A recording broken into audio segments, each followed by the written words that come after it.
today is going to be a very quick video.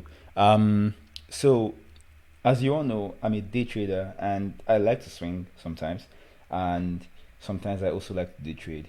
These days I'm leaning more towards day trading. So here, this video is just going to be about like the three things you must do every day as a day trader. So before you come into the market, you have to do these three things. The first thing I do when I come to the market every single day, and I do this for all the pairs I trade, I look at the daily time frame, right? The daily time frame shows me my daily direction. It's number one, look at a higher time frame, right? A higher time frame for direction. So once you have this direction in mind, I said directing. Once you have this direction in mind, then you have framed the bias for your day. Now you know the bias for your day is either you're bullish or bearish. Now for this part, when you pick a bias, stick to that bias and trade lower time frame in confirmation to that bias. So number one thing is to look at the higher time frame for direction, and then I'm looking at the daily time frame. And here I'll show you guys exactly. I took a trade this morning using this. Basically, I looked at my daily time frame. I saw the market is bullish, right? We can all agree it's bullish. You can see here that this is a support. This is a daily support, and market was reacting off of that daily zone, right? And then we see this bullish candle forming just before New York session. So knowing that, number two, you have to do this. Go to your lower time frame for confirmation, right?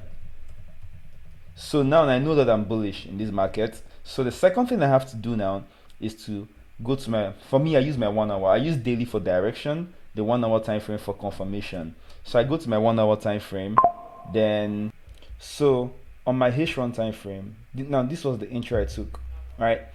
So my H1 time frame, I can see market forming a support here in this zone. This is a 1 hour zone. I'm trading Malaysian SNR in case some of you don't know.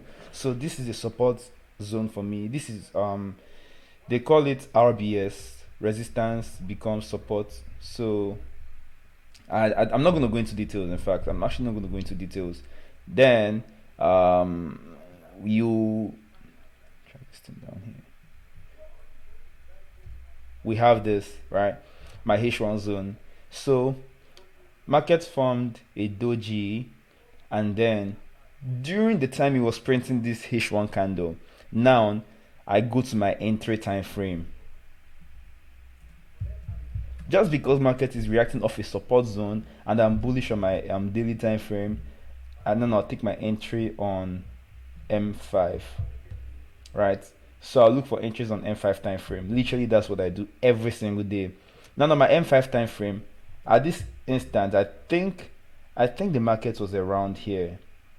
So you can see so let's go back. So I waited for this 1 hour candle to finish forming, this H1 candle, and then I'm like, okay, you know what, I'm going to start looking for break of structures on the M5 time frame. So this candle closed around, now look at the time here, this candle closed around 8 a.m. my time zone, 8 a.m. So, and 8 a.m. Oh no, not 5 months. Jeez, 5 minutes. My bad. So the candle that closed at 8 a.m. was this one. So after 8 a.m., this was it. This candle closed on the 5 minutes at 8 a.m.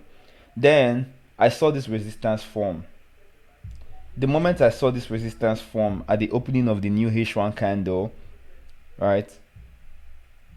I saw the resistance, and the next candle broke that resistance. At this instance, I knew that, oh, this is my entry. No two ways about it. This is my entry. So what I usually like to do is I draw my Fibonacci from the top to the bottom of the breakout candle, and then I enter on the 50%, or sometimes I do market execution. I enter on the 50% of that candle, and you can see market didn't really get there, but I entered manually because I was watching the market. I was like, you know what, let me just enter this market because this thing can happen. And in fact, it did happen. It even went way above my TP, but you got to stay disciplined in the market. So this was the quick trade I took this morning.